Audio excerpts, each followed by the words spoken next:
നമ്മുടെ കേരളത്തിലെ മുഖ്യമന്ത്രി തന്നെ അദ്ദേഹത്തിനും അദ്ദേഹത്തിൻ്റെ കുടുംബത്തിനും എന്ത് സാമ്പത്തിക നേട്ടം ഉണ്ടാക്കാൻ പറ്റും? അതാണ് അവരുടെ വികസനം. ഞങ്ങൾക്ക് ഒരു വർഗീയ ശക്തികളുടെ വോട്ട് വേണ്ട എന്ന് പറഞ്ഞിരുന്ന മാർക്സിസ്റ്റ് കമ്മ്യൂണിസ്റ്റ് പാർട്ടിയുടെ സെക്രട്ടറി MV ഗോവിന്ദന് വരെ മാറ്റി പറയേണ്ടി വന്നു. അയ്യപ്പന്മാരുടെ നെഞ്ചിലേക്ക് ഒരു കനൽ കോരിയിട്ട ഒരു സർക്കാർ എന്ന് വേണമെങ്കിൽ നമുക്ക് ഇവരെ വിശേഷിപ്പിക്കാൻ പറ്റും. സ്വർണ്ണക്കള്ള നടത്തിയതാരാ? മാർക്സിസ്റ്റ് കമ്മ്യൂണിസ്റ്റ് പാർട്ടി അറിഞ്ഞുകൊണ്ട് കൊള്ള നടത്തിയതാണ്. അങ്ങനെ വർഗീയ ശക്തികളെയും തീവ്രവാദ ശക്തികളെയൊക്കെ കൂടെ നിർത്തിയാൽ പോലും ജയിക്കുന്നുള്ളതിന് ഉറപ്പില്ലാത്ത തരത്തിലേക്ക് കമ്മ്യൂണിസ്റ്റ് പ്രസ്ഥാനം മാറി. 67 വർഷം ഈ കോൺഗ്രസ് ഈ രാജ്യം ഭരിച്ചിട്ട് ഇവിടെ ശൗചാലയങ്ങളില്ല. 3-4 കുടങ്ങൾ തലയിൽ വെച്ചിട്ട് കിലോമീറ്ററുകളോളം നടന്ന് ശുദ്ധജലം ശേഖരിക്കുന്ന ഒരു അവസ്ഥയൊക്കെ നമ്മുടെ രാജ്യത്തുണ്ടായിരുന്നു. ശ്രീ തരൂർ വരെ അദ്ദേഹം പറഞ്ഞു, മോദി കൊണ്ടുവന്ന വികസനത്തിനെ എനിക്ക് തള്ളി പറയാൻ പറ്റില്ല എന്ന് പറഞ്ഞത് ആരാ? കോൺഗ്രസിന്റെ പ്രവർത്തക സമിതി അംഗമാണത്. തദ്ദേശ സ്വയംഭരണ സ്ഥാപനങ്ങളുടെ ഭരണത്തിൽ വരുന്നതിന് വേണ്ടിയിട്ടുള്ള ഒരു മുന്നേറ്റം അതാണ് ഇപ്പോൾ ഭാരതീയ ജനതാ പാർട്ടി നടത്തിക്കൊണ്ടിരിക്കുന്നത്. കഴിഞ്ഞ ജൂൺ 25 ഇപ്പോൾ അടിയന്തരാവസ്ഥയുടെ 50ാം വാർഷികം നമ്മൾ ആഘോഷിക്കുകയുണ്ടായി. അനുഭവങ്ങളൊക്കെ എല്ലാവർക്കും ഷെയർ ചെയ്യാൻ പറ്റിയതും അറിയാത്തവർക്ക് അതൊരു വലിയ അറിവായി മാറിയതും ഒക്കെ, അതിനെക്കുറിച്ച് എന്താണ് പറയാനുള്ളത്? ഈ കഴിഞ്ഞ ജൂൺ 25-ാം തീയതി ആയിരുന്നു അടിയന്തരാവസ്ഥയുടെ 50ാം വർഷം വന്നത്. അപ്പോൾ അത് കാര്യമായ രീതിയിൽ ആചരിക്കണം എന്നുള്ള നിലയ്ക്ക് സംഘടനാ തലത്തിൽ തീരുമാനമെടുത്തു. അത് നടപ്പിലാക്കി. 1975 ജൂൺ മാസം 25-ാം തീയതി അർദ്ധരാത്രി അന്നത്തെ പ്രധാനമന്ത്രി ശ്രീമതി ഇന്ദിരാഗാന്ധി ഭരണഘടനാ വിരുദ്ധമായിട്ടാണ് അടിയന്തരാവസ്ഥ പ്രഖ്യാപിച്ചത്. നമ്മുടെ നാട്ടിലെ എല്ലാ ജനാധിപത്യ അവകാശങ്ങളും നിഷേധിക്കപ്പെട്ടു. ദേശീയ രാഷ്ട്രീയ നേതാക്കന്മാരെ ഏതാണ്ട് 2000-ഓളം രാഷ്ട്രീയ നേതാക്കന്മാരെ കൽത്തുറുങ്കിൽ അടച്ചു. ഈ രാജ്യത്ത് സംഘടിക്കാനും അഭിപ്രായം പറയാനുള്ള സ്വാതന്ത്ര്യം എടുത്തു കളഞ്ഞു. അങ്ങനെ അത്തരമൊരു ഭീകര അന്തരീക്ഷം 75-ലെ അടിയന്തരാവസ്ഥയിൽ ശ്രീമതി ഇന്ദിരാഗാന്ധി രാജ്യത്തുണ്ടാക്കി. ഞങ്ങളൊക്കെ പ്രതിനിധാനം ചെയ്യുന്ന പ്രസ്ഥാനം എന്നുള്ള നിലയ്ക്ക് RSS മുൻകൈ എടുത്തുകൊണ്ട് ശ്രീ ജയപ്രകാശ് നാരായണനെ പ്രസിഡൻ്റാക്കിക്കൊണ്ട് ചെയർമാനാക്കിക്കൊണ്ട് ലോക സംഘർഷ സമിതി എന്ന് പറയുന്ന ഒരു സംഘടന രൂപീകരിച്ചുകൊണ്ടാണ് അടിയന്തരാവസ്ഥ വിരുദ്ധ സമരം ചെയ്തത്.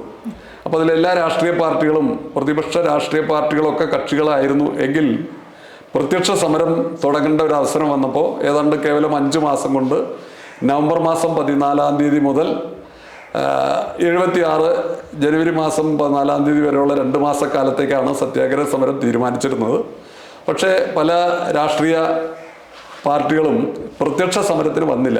RSS ഇന്നത്തെ BJPയുടെ രാഷ്ട്രീയ രൂപമായിരുന്നുള്ള ഭാരതീയ ജനസംഘം മുതലായ സംഘടനകൾ മാത്രമാണ് ആ സമരത്തിൽ പ്രത്യക്ഷ സമരത്തിലുണ്ടായിരുന്നു. ഏതായാലും ആ സമരം 21 മാസം നീണ്ടു നിൽക്കുന്ന സമരമുണ്ടായിരുന്നു.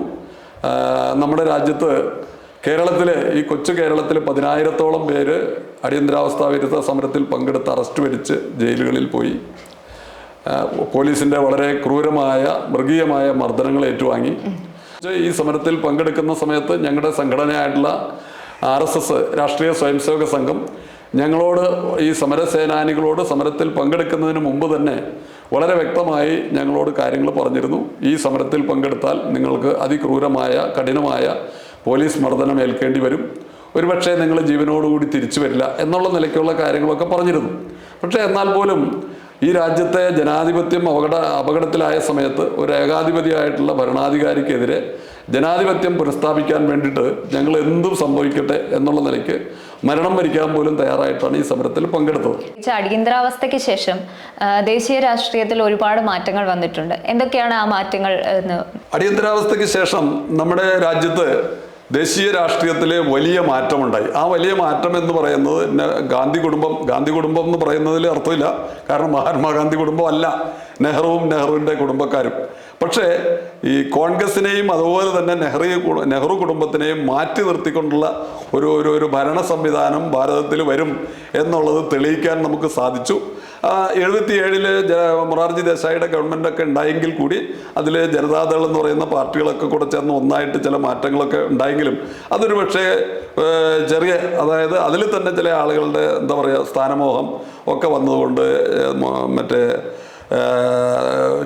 ചരൺ സിംഗ് മുതലായ ആളുകളൊക്കെ കൂടെ ചേർന്ന് അവർക്ക് പ്രധാനമന്ത്രി ആവണമെന്നൊക്കെയുള്ള ആശയം കൊണ്ടുവന്നു കുറച്ച് നാളത്തേക്ക് അത്. പക്ഷേ ആ രാഷ്ട്രീയം അടിയന്തരാവസ്ഥയ്ക്ക് ഉണ്ടായ രാഷ്ട്രീയ മാറ്റത്തിൻ്റെ അതിനൊരു അടിത്തറ പാകി എന്നുള്ളത് വളരെ വ്യക്തമാണ്. അതിനുശേഷമാണ് ഈ രാജ്യത്ത് കോൺഗ്രസ് അല്ലാതെ ഗവൺമെൻറ് ഉണ്ടാവാൻ പറ്റും എന്നുള്ള നിലയ്ക്ക് അത് തെളിയിച്ചു.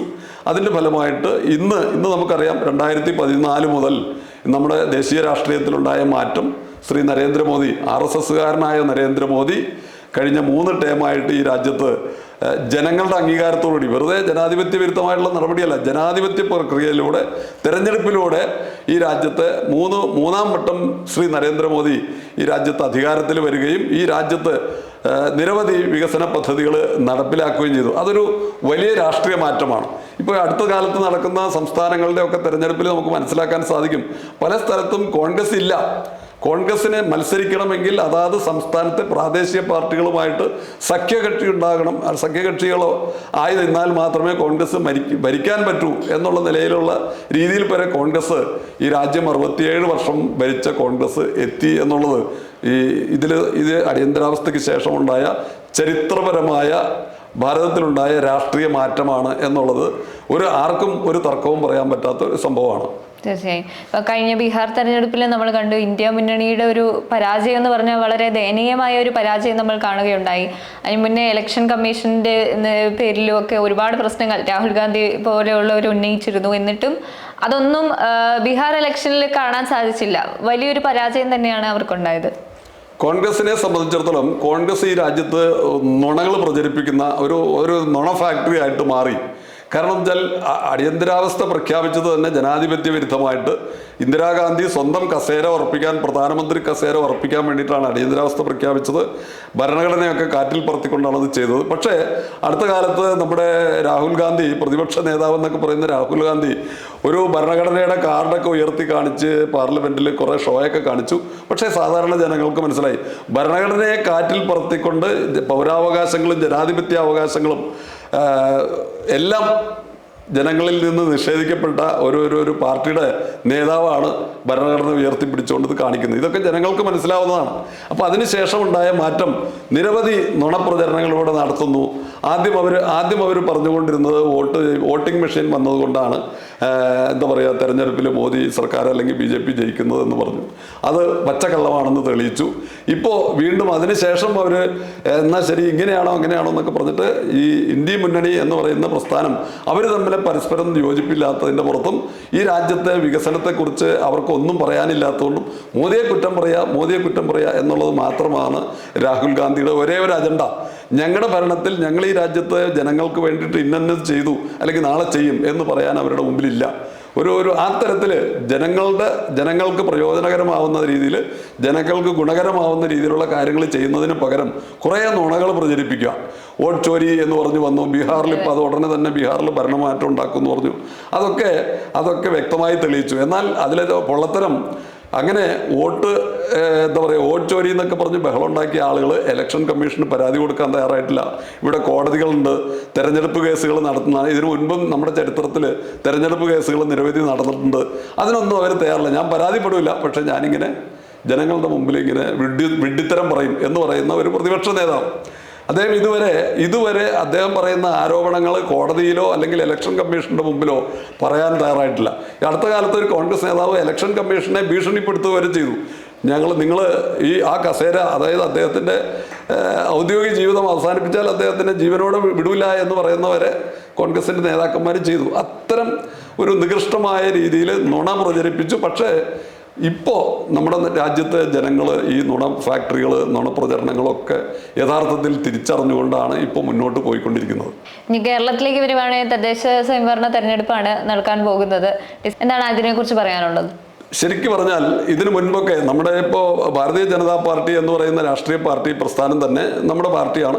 ആ പാർട്ടി തന്നെ ഇതിനു മുൻപ് തെരഞ്ഞെടുപ്പിൽ മത്സരിക്കുന്ന സമയത്ത് അതിൻ്റെ കാഴ്ചപ്പാട് ഒരു പഞ്ചായത്തിലോ ഒരു മണ്ഡലത്തിലോ ഒരു മുനിസിപ്പാലിറ്റിയിലോ ഒക്കെ 3, 4, 5 സ്ഥാനാർത്ഥികളെ എങ്ങനെയെങ്കിലും നിർത്തി ജയിപ്പിക്കണം എന്നുള്ള കാഴ്ചപ്പാടായിരുന്നു.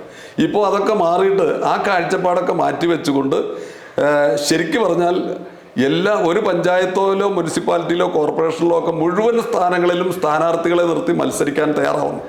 അതിലൊരു രാഷ്ട്രീയ മാറ്റം, വലിയൊരു രാഷ്ട്രീയ മാറ്റം, ഒരു കുതിച്ചു ചാട്ടമാണ് നമ്മുടെ പാർട്ടി ഉദ്ദേശിക്കുന്നത്.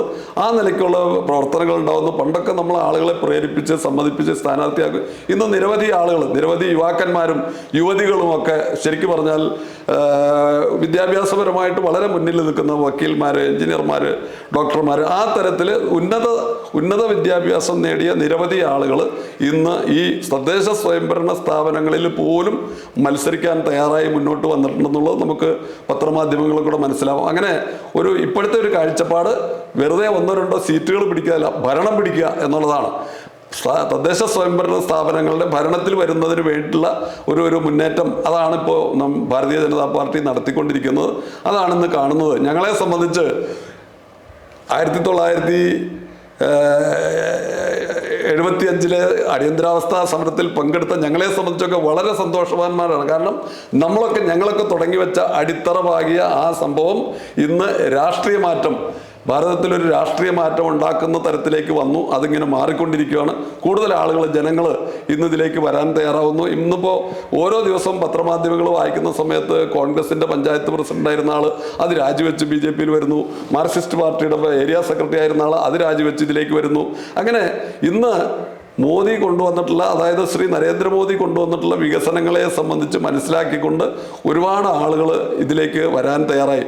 അപ്പോൾ ഈ തവണത്തെ തദ്ദേശ സ്വയംഭരണ സ്ഥാപനത്തിനകത്ത് ഭാരതീയ ജനതാ പാർട്ടിക്ക് വളരെ വലിയ, ആരും പ്രതീക്ഷിക്കാത്ത തരത്തിലുള്ള മുന്നേറ്റം ഉണ്ടാക്കാൻ സാധിക്കും. അതിൽ മറ്റൊരു കാരണം നരേന്ദ്രമോദി സർക്കാർ വന്നതിന് ശേഷം ഈ രാജ്യത്തുണ്ടായിട്ടുള്ള വികസനങ്ങൾ. അതായത് 67 വർഷം ഈ കോൺഗ്രസ് ഈ രാജ്യം ഭരിച്ചിട്ട് ഇവിടെ ശൗചാലയങ്ങളില്ല. നമ്മളൊക്കെ ട്രെയിനിലൊക്കെ പലപ്പോഴും ഡൽഹിയിലൊക്കെ യാത്ര ചെയ്യുന്ന സമയത്ത് കാണാൻ സാധിക്കും, റെയിൽവേ ട്രാക്കിൻ്റെ കുറ്റിക്കാട്ടിൽ സ്ത്രീകളും ഉൾപ്പെടെയുള്ള ആളുകൾ ശൗചാലയത്തിന് വേണ്ടിയിട്ട് ഇല്ലാത്തത് കൊണ്ട് പുറമ്പോക്കിൽ അതൊക്കെ സാധിക്കുന്ന രീതിയിലുള്ള കണ്ടിരുന്നു. പക്ഷേ ഇപ്പോൾ ലക്ഷക്കണക്കിന് ആളുകൾക്ക് ശൗചാലയങ്ങൾ പണിത് കൊടുത്തു. വീടുകളിലേക്ക് വെള്ളം, ശുദ്ധജലം വീട്ടിലെത്തിക്കുന്ന, ഒരു പക്ഷേ നമ്മൾ കണ്ടിട്ടുണ്ട് 3-4 കുടങ്ങൾ തലയിൽ വെച്ചിട്ട് കിലോമീറ്ററുകളോളം നടന്ന് ശുദ്ധജലം ശേഖരിക്കുന്ന ഒരു അവസ്ഥയൊക്കെ നമ്മുടെ രാജ്യത്തുണ്ടായിരുന്നു. ഇന്ന് അതൊക്കെ മാറിയിട്ട് ഓരോ വീടുകളിലും അവരവരുടെ വീടുകളിലെ മുറ്റത്ത് പൈപ്പ്, ശുദ്ധജലം ഇതൊക്കെ ഉണ്ടാക്കി കൊടുത്തു. അതോടൊപ്പം തന്നെ നമ്മുടെ ഏറ്റവും വലിയ പ്രശ്നം നമ്മുടെ ജനങ്ങൾ അനുഭവിക്കുന്ന ആരോഗ്യ പ്രശ്നമാണ്. ഈ ആരോഗ്യ പ്രശ്നം പരിഹരിക്കാൻ വേണ്ടി മോദി സർക്കാർ കൊണ്ടുവന്ന് ജനൌഷധി എന്ന് പറഞ്ഞിട്ടൊരു ഒരു സ്ഥാപനം കൊണ്ടുവന്നു. അത് രാജ്യത്താകമാനം അതിൻ്റെ ബ്രാഞ്ചസ്, മെഡിക്കൽ സ്റ്റോറുകൾ വന്നു. ശരിക്കും പറഞ്ഞാൽ നമ്മൾ മെഡിക്കൽ ഷോപ്പിൽ പോയി വാങ്ങുന്ന മരുന്നിനേക്കാൾ 5 മടങ്ങ് താഴെ, അതായത് 100 രൂപയ്ക്ക് വാങ്ങുന്ന മരുന്ന് ശരിക്കും പറഞ്ഞാൽ ജനൌഷധിയിൽ നമ്മൾ വാങ്ങുകയാണെങ്കിൽ 20 രൂപയ്ക്ക് കിട്ടുന്ന രീതിയിൽ. അങ്ങനെ പാവപ്പെട്ട ജനങ്ങൾക്ക് പ്രയോജനകരമാവുന്ന നിരവധി പദ്ധതികൾ നടപ്പിലാക്കി. ഇതൊക്കെ ജനങ്ങൾ കണ്ടുകൊണ്ടിരിക്കുകയാണ്. എന്നാൽ അതിൽ എടുത്തു പറയേണ്ട മറ്റൊരു ഭാഗം, നരേന്ദ്രമോദി സർക്കാർ കഴിഞ്ഞ വർഷം ആയുഷ്മാൻ ഭാരത എന്ന് പറഞ്ഞിട്ടുള്ളൊരു പദ്ധതി കൊണ്ടുവന്നു. ആ പദ്ധതിയുടെ പ്രത്യേകത അതായത് APL ആണോ BPL ആണോ വരുമാനം ഉണ്ടോ ഇതൊന്നും നോക്കാതെ 70 വയസ്സ് പിന്നിട്ട ആളുകൾക്ക് ഒരു വർഷത്തേക്ക് 5 ലക്ഷം രൂപയുടെ സൗജന്യ ചികിത്സ കൊടുക്കണം എന്നാണ് ആയുഷ്മാൻ ഭാരത പദ്ധതിയുടെ നടപടികൾ. രാജ്യത്താകമാനമുള്ള സംസ്ഥാനങ്ങൾ അത് നടപ്പിലാക്കിയപ്പോൾ ഈ വിപ്ലവ പാർട്ടി ഭരിക്കുന്ന പാവങ്ങളുടെ പാർട്ടി എന്ന് അവകാശപ്പെടുന്ന കേരളത്തിൽ അവരത് നടപ്പിലാക്കിയില്ല. ഇപ്പോഴും കേരളത്തിൽ ഇത് നടപ്പിലാക്കിയിട്ടില്ല. കേരളത്തിലും പശ്ചിമ ബംഗാളിലും മാത്രമാണ് ആയുഷ്മാൻ ഭാരത് നടപ്പിലാക്കാത്തത്. മറ്റ് 5 ലക്ഷം രൂപയുടെ ട്രീറ്റ്മെൻറ്റാണ് ഒരാൾക്ക് കിട്ടുക. 5 ലക്ഷം രൂപയുടെ ട്രീറ്റ്മെൻറ്റ്, അത് നമുക്ക് വൈദ്യസഹായം അത്രയും 5 ലക്ഷം രൂപയുടെ ചികിത്സാ സഹായം കിട്ടുക എന്നുള്ള നിലയ്ക്കുള്ള പദ്ധതികൾ. അങ്ങനെ നരേന്ദ്രമോദി സർക്കാർ ഏതാണ്ട് 200-ൽ പരം ജനോപകാരപ്രദമായ പദ്ധതികൾ ഈ രാജ്യത്ത് നടപ്പിലാക്കി. അതിലെടുത്തു പറയേണ്ട സംഭവം, ഈ പദ്ധതികളൊക്കെ നടപ്പിലാക്കിയത് കേരളത്തിലെ അതിലെ ആനുകൂല്യങ്ങൾ സമുദായം നോക്കിയിട്ട് ആനുകൂല്യം കൊടുത്തിട്ടില്ല. ജാതി നോക്കാതെ, സമുദായം നോക്കാതെ നരേന്ദ്രമോദി സർക്കാർ കൊണ്ടുവന്ന എല്ലാ പദ്ധതികളും ഇവിടുത്തെ എല്ലാ വിഭാഗം ജനങ്ങൾക്കും, മതത്തിന് അടിസ്ഥാനത്തിലല്ല, ജാതിയുടെ അടിസ്ഥാനത്തിലല്ല, അങ്ങനെ മുഴുവൻ ജനങ്ങൾക്കും പ്രയോജനപ്പെടുന്ന തരത്തിലുള്ള 200ഓളം പദ്ധതികൾ നമ്മുടെ രാജ്യത്ത് നടപ്പിലാക്കി. ഇതൊക്കെ ജനം കാണുന്ന സമയത്താണ് കോൺഗ്രസ്സുകാരനും ഇപ്പോൾ അടുത്ത കാലത്ത് എന്താ പറയുക, കോൺഗ്രസിൻ്റെ ദേശീയ സമിതി അംഗമല്ല, പ്രവർത്തക സമിതി അംഗമായിട്ടുള്ള ശ്രീ തരൂർ വരെ അദ്ദേഹം ഈ അടുത്ത കാലത്ത് 2-3 പ്രസ്താവനകൾ അദ്ദേഹം പറഞ്ഞു, മോദി കൊണ്ടുവന്ന വികസനത്തിനെ എനിക്ക് തള്ളി പറയാൻ പറ്റില്ല എന്ന് പറഞ്ഞത് ആരാ? കോൺഗ്രസിൻ്റെ പ്രവർത്തക സമിതി അംഗമാണത്. അങ്ങനത്തെ കാര്യങ്ങൾ ഈ രാജ്യത്ത് ഇതൊന്നും നിഷേധിക്കാൻ ആരെ കൊണ്ട് സാധിക്കുന്നില്ല. അങ്ങനെ വികസനം ഉണ്ടായ സമയത്ത് ഈ തദ്ദേശ സ്വയംഭരണ സ്ഥാപന തെരഞ്ഞെടുപ്പിൽ ഒരു വലിയ മുന്നേറ്റം, ഒരു കുതിച്ചുചാട്ടം ഭാരതീയ ജനതാ പാർട്ടിയും അല്ലെങ്കിൽ ദേശീയ ജനാധിപത്യ സംഘവും സഖ്യത്തിനും ഉണ്ടാക്കാൻ സാധിക്കും എന്ന് തന്നെയാണ് ഞങ്ങളുടെയൊക്കെ പ്രതീക്ഷ. ഇപ്പം കേരളത്തിൽ തദ്ദേശ സ്വയംഭരണ തെരഞ്ഞെടുപ്പ് നടക്കുകയാണ്. ഇതിൽ ഇപ്പം നോക്കുകയാണെങ്കിൽ LDFും UDFും അതേപോലെ തന്നെ ഭാരതീയ ജനതാ പാർട്ടി എല്ലാം മത്സരിക്കുന്നുണ്ട്. ഭാരതീയ ജനതാ പാർട്ടിക്ക് ഓരോ തെരഞ്ഞെടുപ്പുകളിൽ നോക്കുകയാണെങ്കിലും ഭൂരിപക്ഷം കൂടി വരുന്നതായി നമ്മൾ കാണുന്നുണ്ട്. അതുപോലെ തന്നെ കമ്മ്യൂണിസ്റ്റ് പാർട്ടി നോക്കുകയാണെങ്കിൽ അവർക്ക് ഇനി ഒരു കമ്മ്യൂണിസ്റ്റ് പാർട്ടിയുടെ ഒരു നിലപാടുകളൊക്കെ നമ്മൾ കണ്ടുകൊണ്ടിരിക്കുകയാണ്, പിണറായി സർക്കാരിന്റെ നിലപാടൊക്കെ കണ്ടുകൊണ്ടിരിക്കുകയാണ്. എങ്ങനെയായിരിക്കാം ഒരു ഇനിയിപ്പം LDFന്റെ ഒരു വളർച്ചയോ അവരുടെ ഒരു വിജയവും ഒക്കെ എങ്ങനെയായിരിക്കാം? അതായത് നിലവില് കേരളത്തിൽ ഇപ്പോൾ ഞാനൊക്കെ വിദ്യാർത്ഥിയായിരുന്ന സമയത്ത്, സ്കൂളുകളിലൊക്കെ പഠിക്കുന്ന സമയത്ത് പോലും ഈ പാവപ്പെട്ടവന്റെ പാർട്ടി എന്ന് പറയുന്നത് കമ്മ്യൂണിസ്റ്റ് പ്രസ്ഥാനമാണ്, മറ്റത് ഏറെക്കുറെ സാമ്പത്തിക സംവിധാനമുള്ളവരുടെ പാർട്ടിയാണ് കോൺഗ്രസ് എന്നുള്ള നിലയ്ക്ക്, അധ്വാനിക്കുന്നവൻ്റെയും ഭാരം ചോക്കുന്നതിൻ്റെയും പാർട്ടിയാണ് കമ്മ്യൂണിസ്റ്റ് പാർട്ടി എന്നുള്ള നിലയിൽ ആണ് ആ പാർട്ടി വളർന്നതും പ്രവർത്തിച്ചതും വലുതായതുമൊക്കെ. പക്ഷേ ഇപ്പോൾ കഴിഞ്ഞ ഏതാണ്ട് 10-15 വർഷമായിട്ട് ആ പാർട്ടിയെ സംബന്ധിച്ചിടത്തോളം സാധാരണ ജനങ്ങളുടെ പ്രശ്നങ്ങളിൽ നിന്ന് അവർ മാറി. നേരത്തെ ഞാൻ പറഞ്ഞതുപോലെ 67 വർഷം ഭരിച്ച നെഹ്റുവും ഇന്ദിരാഗാന്ധിയും ഒക്കെ അവരുടെ വികസനമാണ്, സ്വന്തം വികസനമാണ് അവർ എങ്ങനെ ഞങ്ങൾക്ക് കാശുണ്ടാക്കാം എന്നുള്ള നിലയിൽ ചിന്തിച്ചതുപോലെ തന്നെ ഇപ്പോൾ മാർക്സിസ്റ്റ് കമ്മ്യൂണിസ്റ്റ് പാർട്ടിയുടെ നമ്മുടെ കേരളത്തിലെ മുഖ്യമന്ത്രി തന്നെ ഉദാഹരണമാണ്. അദ്ദേഹത്തിനും അദ്ദേഹത്തിൻ്റെ കുടുംബത്തിനും എന്ത് സാമ്പത്തിക നേട്ടം ഉണ്ടാക്കാൻ പറ്റും, അതാണ് അവരുടെ വികസനം. ആ ഒരു വികസനത്തിലേക്ക് അവർ പോയത് ഇത് സാധാരണ പാർട്ടി പ്രവർത്തകന്മാർ തിരിച്ചറിഞ്ഞു കഴിഞ്ഞു. അതുകൊണ്ടാണ് മാർക്സിസ്റ്റ് പാർട്ടിയിൽ ഞാൻ മരണം വരെ ആ പാർട്ടിയിലെ നിൽക്കുള്ളൂ, ആ പാർട്ടിയിലെ വോട്ട് ചെയ്യുള്ളൂ എന്ന് പറഞ്ഞ ആളുകളൊക്കെ ഇന്ന് BJPയെ തേടി വരാൻ തുടങ്ങി, BJPയുടെ കൂടെ വരുന്നു. ഇതൊക്കെ കണ്ടു. അതായത് രാജ്യത്തിൻ്റെയും ജനങ്ങളുടെയും വികസനത്തിൽ നിന്ന് മാറി സ്വന്തം കുടുംബത്തിൻ്റെ വികസനത്തിലേക്ക് നെഹ്റു എങ്ങനെ പോയോ അല്ലെങ്കിൽ കോൺഗ്രസ് എങ്ങനെ പോയോ അതേ പാത ഇന്ന് മാർക്സിസ്റ്റ് കമ്മ്യൂണിസ്റ്റ് പാർട്ടി, അധ്വാനിക്കുന്നവൻ്റെ ഭാരം ചോക്കുന്നതിനെ എന്ന് പറഞ്ഞ പാർട്ടി സ്വീകരിച്ചതോടുകൂടി ആ പാർട്ടിയുടെ ഏറെക്കുറെ ആ പാർട്ടിയുടെ അവസാനം കണ്ടെത്താറായിട്ടുണ്ട്. അപ്പോൾ അതുകൊണ്ട് തന്നെ ഇതൊക്കെ പ്രത്യക്ഷത്തിൽ ഇത് കാണുന്ന ജനങ്ങൾ ഇന്ന് എന്തൊക്കെ പറഞ്ഞാലും അവരൊക്കെ ഭാരതീയ ജനതാ പാർട്ടിയെയും നരേന്ദ്രമോദിയുടെ വികസന പ്രക്രിയയും ഒക്കെ അനുകൂലിച്ചുകൊണ്ട് ഈ രാജ്യത്തുണ്ടാകുന്ന വികസനങ്ങൾ നടപ്പിലാക്കാൻ ഭാരതീയ ജനതാ പാർട്ടി അധികാരത്തിൽ വരണം, അല്ലെങ്കിൽ ദേശീയ ജനാധിപത്യ സഖ്യം ഭരണത്തിൽ വരണം, അല്ലെങ്കിൽ ഇത് കുടുംബങ്ങളുടെ വികസനം മാത്രമായിട്ട് മാറുന്നുള്ള നിലയ്ക്ക് ചിന്തിക്കാൻ തുടങ്ങി. അതുകൊണ്ട് മാർക്സിസ്റ്റ് കമ്മ്യൂണിസ്റ്റ് പാർട്ടി ചിത്രത്തിൽ നിന്ന് മാറി നിൽക്കുകയാണ്. കാരണം ഇന്ന് മാർക്സിസ്റ്റ് കമ്മ്യൂണിസ്റ്റ് പാർട്ടിക്ക് ഒറ്റയ്ക്ക് നിന്ന് കേരളത്തിൽ ജയിക്കാൻ പറ്റില്ല. കേരളത്തിൽ പോലും അവർ വർഗീയ ശക്തികളെ കൂട്ടുപിടിക്കുന്നു, തീവ്രവാദ ശക്തികളെ കൂട്ടുപിടിക്കുന്നു. അങ്ങനെ വർഗീയ ശക്തികളെയും തീവ്രവാദ ശക്തികളെയൊക്കെ കൂടെ നിർത്തിയാൽ പോലും ജയിക്കുന്നുള്ളതിന് ഉറപ്പില്ലാത്ത തരത്തിലേക്ക് ഇന്ന് കമ്മ്യൂണിസ്റ്റ് പ്രസ്ഥാനം മാറി എന്നുള്ളത് നമുക്ക് പ്രത്യക്ഷത്തിൽ അവരുടെ ഓരോ ദിവസത്തെ പ്രസ്താവനകളൊക്കെ. കഴിഞ്ഞ ദിവസം ശ്രീ MV ഗോവിന്ദൻ തന്നെ പറഞ്ഞു, ജമാഅത്തെ ഇസ്ലാമി ഞങ്ങളെ സപ്പോർട്ട് ചെയ്യാന്ന് പറഞ്ഞു. ഞങ്ങൾ അവരോട് സപ്പോർട്ട് ചെയ്യാൻ പറഞ്ഞിട്ടില്ല, അവർ വന്ന് സ്വയം ഞങ്ങളെ പിന്തുണയ്ക്കുകയാണ് എന്ന് പറഞ്ഞു. ഇതുവരെ അങ്ങനെയല്ല അവർ പറഞ്ഞിരുന്നത്. ഇതുവരെ ഒരു വർഗീയ ശക്തികളുടെയും വോട്ട് ഞങ്ങൾ വാങ്ങൂല എന്ന് പറഞ്ഞ ആളുകൾ ഈ തെരഞ്ഞെടുപ്പ്, അതും തദ്ദേശ സ്വയംഭരണ സ്ഥാപന തെരഞ്ഞെടുപ്പാണ്, ഈ തെരഞ്ഞെടുപ്പ് വന്നപ്പോൾ ഏത് വർഗീയ പാർട്ടിയും ഞങ്ങളെ അവർ പിന്തുണയ്ക്കാൻ വന്നു, ഞങ്ങൾ എന്ത് ചെയ്യും എന്ന് നിസ്സഹായനായി പറയുന്നു. ഇതിനു മുൻപ് അങ്ങനെയല്ല, ഞങ്ങൾക്ക് ഒരു വർഗീയ ശക്തികളുടെ വോട്ട് വേണ്ട എന്ന് പറഞ്ഞിരുന്ന മാർക്സിസ്റ്റ് കമ്മ്യൂണിസ്റ്റ് പാർട്ടിയുടെ സെക്രട്ടറി MV ഗോവിന്ദന് വരെ മാറ്റി പറയേണ്ടി വന്നു. ഇതൊക്കെ ജനം കാണുമല്ലേ, പത്രമാധ്യമങ്ങളിലും എന്താ പറയുക നമ്മുടെ ചാനലുകളിലൊക്കെ വരുന്ന ഈ പ്രസ്താവനകളൊക്കെ ജനങ്ങൾ കണ്ടുകൊണ്ടിരിക്കുകയാണ്. സ്വന്തം പാർട്ടിക്കാരും ഇത് കണ്ടുകൊണ്ടിരിക്കുക. അവർ ഇന്നലെ വരെ നമ്മുടെ പാർട്ടി ഇങ്ങനെയല്ലല്ലോ പറഞ്ഞ് എന്ന് അവരൊക്കെ ജനങ്ങളിൽ നിന്ന് സ്വയം ചിന്തിക്കാൻ തുടങ്ങി. നമ്മളെ പറഞ്ഞു പറ്റിച്ച് അല്ലെങ്കിൽ നുണപ്രചരണം നടത്തി നമ്മളെയൊക്കെ ഇതിനകത്ത് നിർത്താൻ പറ്റില്ല എന്ന് അവർക്ക് തന്നെ ബോധ്യം വന്നതുകൊണ്ടാണ് പലരും ഇന്ന് ഭാരതീയ ജനതാ പാർട്ടിക്ക് എന്തെങ്കിലും ഈ നാട്ടിൽ വികസനം കൊണ്ടുവരാൻ സാധിക്കുമെന്ന് മനസ്സിലാക്കിക്കൊണ്ട് അതിൻ്റെ കൂടെ വരുന്നത്. ഇപ്പം ശബരിമല പ്രശ്നം നമ്മൾ കണ്ടു. LDFനെ ഏറ്റവും പ്രതികൂലമായി ബാധിക്കാൻ പോകുന്ന ഏറ്റവും വലിയ പ്രശ്നം എന്ന് പറയുന്നത് ശബരിമലയുടെ സ്വർണ്ണ കവർച്ചയൊക്കെയാണ്. അപ്പം അയ്യപ്പന്മാരുടെ നെഞ്ചിലേക്ക് ഒരു കനൽ കോരിയിട്ട ഒരു സർക്കാർ എന്ന് വേണമെങ്കിൽ നമുക്ക് ഇവരെ വിശേഷിപ്പിക്കാൻ പറ്റൂലേ? അതായത് ഇത് നമുക്ക് ശരിക്കും പറഞ്ഞാൽ ദേവസ്വം ബോർഡിൻ്റെ ഭരണം ഗവൺമെൻറ്റിൻ്റെ നിയന്ത്രണത്തിൽ കൊണ്ടുവന്ന ഇടതുപക്ഷ സർക്കാർ സ്ത്രീകളെയൊക്കെ കയറ്റും എന്നൊക്കെ പറഞ്ഞു ഒരുപാട് വിവാദങ്ങളെ, ഞാൻ അതിൻ്റെ വിശദാംശങ്ങളിലേക്ക് പോകുന്നില്ല. ഇപ്പോൾ സ്വർണ്ണക്കള്ള നടത്തിയത് ആരാ? ഇത് ഒരുപക്ഷെ അവിടെ ദേവസ്വം പ്രസിഡന്റോ അല്ലെങ്കിൽ ദേവസ്വത്തിൻ്റെ മെമ്പറോ അല്ലെങ്കിൽ അതുപോലെയുള്ള ഒരാളോ അല്ലെങ്കിൽ ഒരു പോറ്റിയോ ഒന്നും അല്ല. ഇത് മാർക്സിസ്റ്റ് കമ്മ്യൂണിസ്റ്റ് പാർട്ടി അറിഞ്ഞുകൊണ്ട് കൊള്ള നടത്തിയതാണ്. ഈ രാജ്യത്തെ ജനങ്ങൾ, നമ്മൾ ആലോചിക്കേണ്ടത് ഈ രാജ്യത്തെ മാർക്സിസ്റ്റുകാരനും BJPക്കാരനും കോൺഗ്രസ്സുകാരനുമായിട്ടുള്ള സാധാരണ ജനങ്ങൾ, വിശ്വാസികൾ, അവൻ കഷ്ടപ്പെട്ട് അധ്വാനിച്ച് ജോലി ചെയ്ത പൈസ കൊണ്ട് ശബരിമലയിൽ പോയി അതവിടെ കാണിക്ക അർപ്പിച്ച് അല്ലെങ്കിൽ വഴിപാടുകൾ കഴിച്ച് ആ പണമൊക്കെ അവിടെ നിക്ഷേപിച്ച് പണം അല്ലെങ്കിൽ അവിടെ നടക്കുന്ന ആ സംവിധാനങ്ങളൊക്കെ കൊള്ളയടിക്കുന്ന, ഇപ്പോഴും തീവെട്ടിക്കൊള്ളയാണ്. കോടതിയിൽ ഇപ്പോൾ ബഹുമാനപ്പെട്ട കേരള ഹൈക്കോടതിയിൽ വന്നത് ഒരു മഞ്ഞുമലയുടെ അറ്റം മാത്രമാണ്. കുറേ കാര്യങ്ങൾ ഇപ്പോഴും അവിടെ കുറേ കാര്യങ്ങൾ അതിനെ സംബന്ധിച്ച് കഴിഞ്ഞ ദിവസം കുമ്മനം അതിനെ സംബന്ധിച്ച് വിശദമായിട്ടൊരു പ്രസ്താവന ഇറക്കിയിരുന്നു. അപ്പോൾ അതിൽ ഇങ്ങനെ ഈ രാജ്യത്ത് നടക്കുന്ന കൊള്ള, ഈ വ്യാപകമായിട്ടുള്ള കൊള്ള ജനങ്ങൾ കണ്ടുകൊണ്ടിരിക്കുന്നു.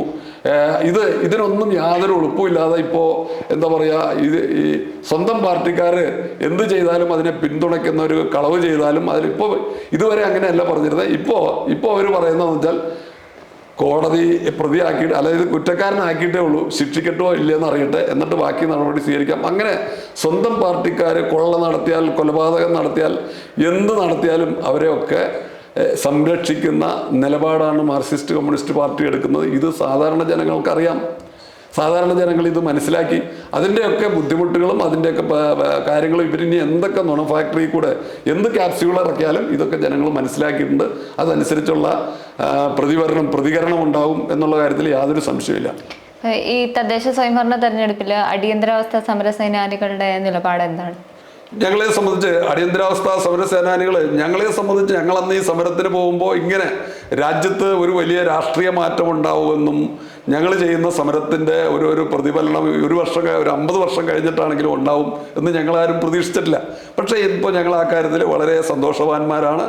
ഞങ്ങളൊക്കെ അടിത്തറ പാകിയ ജനാധിപത്യ പ്രക്രിയ ഈ രാജ്യത്ത് നടക്കണമെന്നുള്ള നിലയ്ക്ക് ഞങ്ങളൊക്കെ അടിത്തറ പാകിയ ഒരു സംവിധാനം നടക്കുന്നു എന്നുള്ളത് ഞങ്ങൾ സന്തോഷത്തോടെയാണ് കാണുന്നത്. എന്നുള്ളത് കൊണ്ട് തന്നെ ഈ തെരഞ്ഞെടുപ്പിൽ നിന്നല്ല, ഈ രാജ്യത്ത് നടക്കുന്ന ദേശീയതയിൽ ഊന്നി നിന്നുകൊണ്ടുള്ള സർക്കാർ നടത്തുന്ന ഈ പ്രക്രിയയിൽ ഈ തെരഞ്ഞെടുപ്പിൽ ഞങ്ങളെല്ലാം വളരെ സജീവമായിട്ട് പങ്കെടുക്കുകയും പ്രവർത്തിക്കുകയും ദേശീയ ജനാധിപത്യം സ്ഥാനാർത്ഥികളെ വിജയിപ്പിക്കുന്നതിന് വേണ്ടി ഞങ്ങളെല്ലാവരും വളരെ സജീവമായിട്ട് രംഗത്തുണ്ട്. ഞങ്ങൾ പ്രവർത്തനത്തിലാണ്. ദേശീയതയിൽ ഊന്നി നിന്നുകൊണ്ട് ദേശീയ പ്രസ്ഥാനങ്ങളുടെ ഒരു സർക്കാർ ഇവിടെ ഉണ്ടാവണം. അത് കേന്ദ്രത്തിൽ മാത്രം ഉണ്ടായാൽ പോരാ, സംസ്ഥാനത്തുണ്ടാവണം, തദ്ദേശ സ്വയംഭരണ സ്ഥാപനങ്ങളിൽ ഉണ്ടാവണം. ഈ രാജ്യത്താകമാനം ദേശീയതയുടെ ഒരു മുന്നേറ്റം ഉണ്ടാവണം എന്നുള്ള നിലയ്ക്ക് അടിയന്തരാവസ്ഥ സമരസേനാനികൾ എന്നുള്ള നിലയ്ക്ക് ഞങ്ങൾ സജീവമായിട്ട് അതിൻ്റെ പ്രവർത്തനത്തിലാണ്. മാത്രമല്ല ഞങ്ങൾ ആ സ്ഥാനാർത്ഥികളെ വിജയിപ്പിക്കുന്നതിന് വേണ്ടിയിട്ടുള്ള എല്ലാ തരത്തിലുള്ള പ്രവർത്തനങ്ങളും ഞങ്ങൾ ഏറ്റെടുത്തിട്ടുണ്ട്. അത് ഞങ്ങൾ വിജയിപ്പിക്കുകയും ചെയ്യും. നന്ദി. നമസ്കാരം.